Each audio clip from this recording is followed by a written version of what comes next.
मित्रों, हिंदू धर्म से जुड़े धार्मिक स्थलों में द्वारका नगरी का विशेष महत्व है। पौराणिक मान्यताओं के अनुसार मथुरा को छोड़ने के बाद भगवान श्री कृष्ण ने द्वारका नगरी बसाई थी। बहुत से पुराणकार मानते हैं कि कृष्ण अपने 18 साथी और कुल के साथ द्वारका आए थे। यहां उन्होंने 36 साल तक राज किया था। कहा जाता है कि कृष्ण की मृत्यु के साथ उनकी बसाई हुई यह नगरी समुद्र में डूब गई। आज भी यहां उस नगरी के अवशेष मौजूद हैं।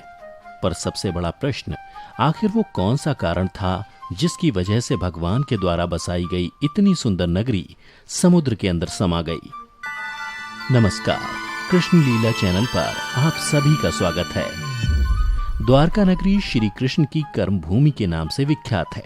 महाभारत में वर्णित कथा के अनुसार श्री कृष्ण ने जब कंस का वध किया, तब जरासंध ने प्रण लिया कि वो कृष्ण और यदुवंशियों का समूल नाश कर देगा, और जब भी जरासंध को अवसर मिलता तो वो मथुरा और यदुवंशियों पर धावा बोल देता था। उसका अत्याचार रुकने का नाम नहीं ले रहा था। ऐसे में यदुवंशियों की सुरक्षा के लिए श्री कृष्ण ने मथुरा को छोड़ देना ही बेहतर समझा। मथुरा को छोड़ने के बाद उन्होंने समुद्र किनारे एक दिव्य और भव्य नगर की स्थापना की, जिसका नाम द्वारका था। यहां आने के बाद वो अपने प्रियजनों के साथ सुकून से जीवन यापन करने लगे।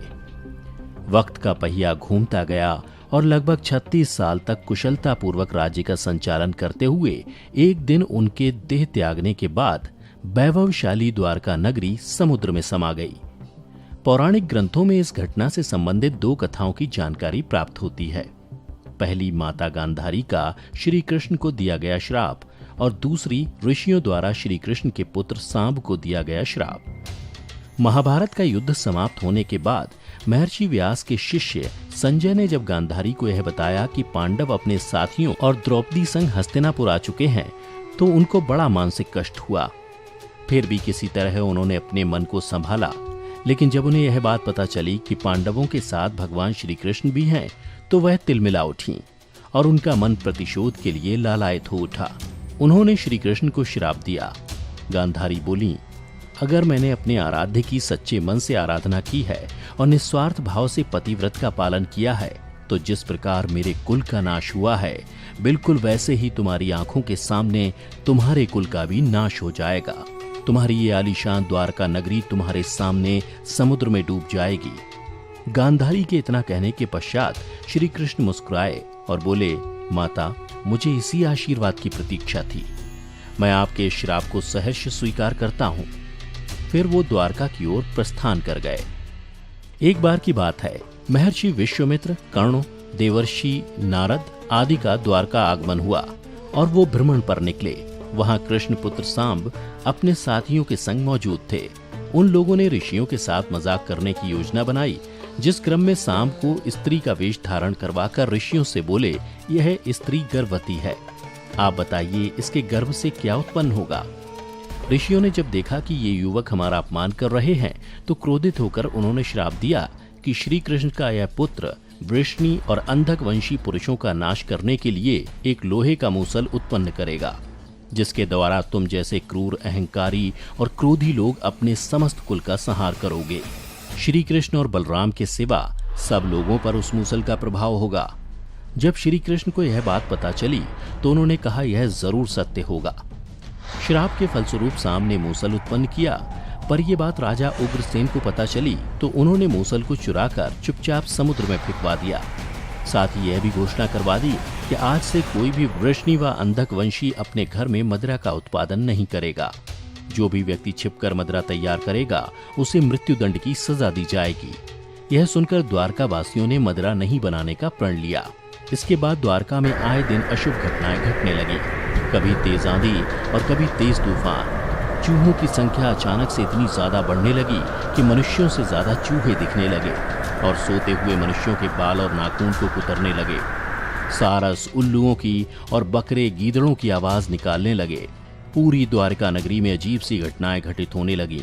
गायों के पेट से गधे, कुत्तियों से बिलाव, नेवलियों के गर्भ से चूहे पैदा होने लगे। यदुवंशी तामसिक क्रियाओं में संलिप्त रहने लगे।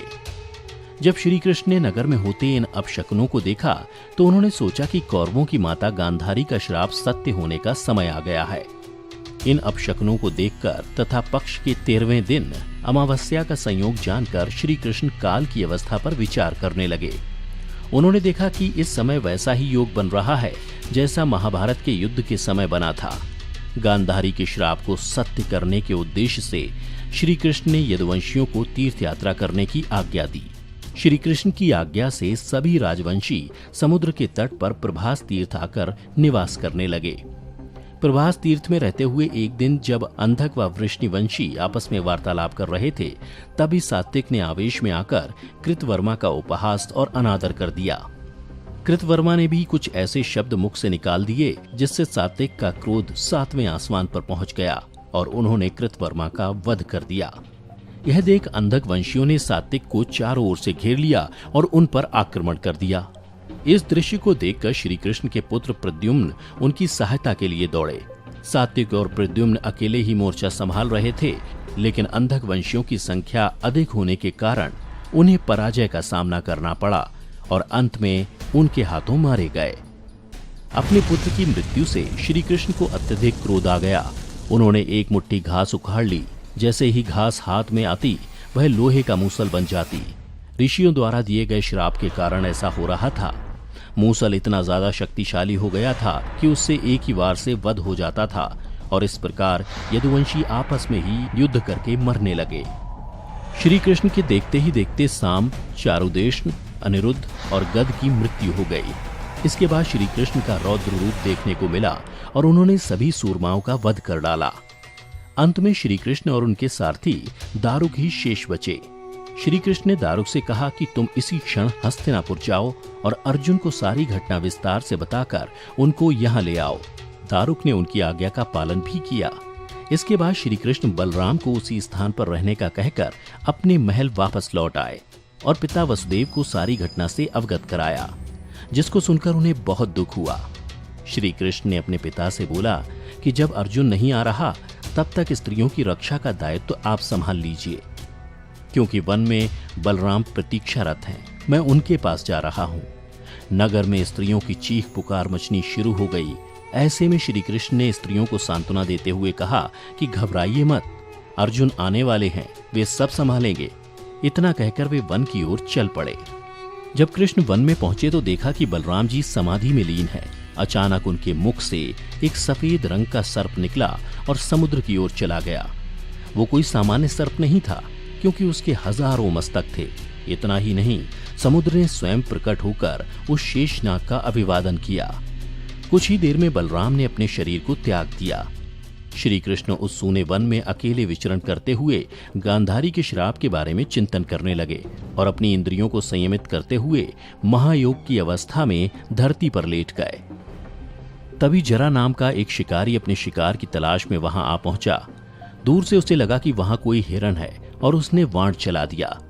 जब वह अपने शिकार को पकड़ने के लिए आगे बढ़ा तो देखा वहां श्री कृष्ण थे। यह देखकर उसे बड़ा पछतावा हुआ।